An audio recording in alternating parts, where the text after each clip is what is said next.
జై శ్రీరామ్. అందరికీ నమస్కారం. మరికొన్ని మంచి మాటలతో మీ ముందుకు వచ్చేసాను. ఈరోజు మాతృదినోత్సవం.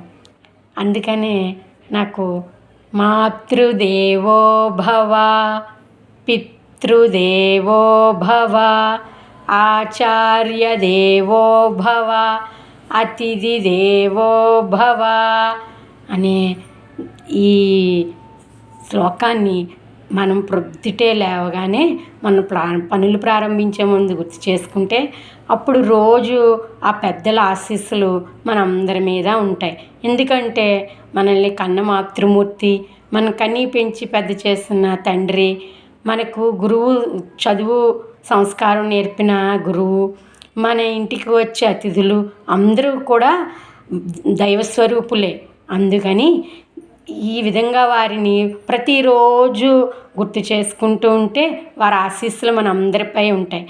మరొకసారి మీ అందరికీ మాతృదినోత్సవ శుభాకాంక్షలతో హరే కృష్ణ.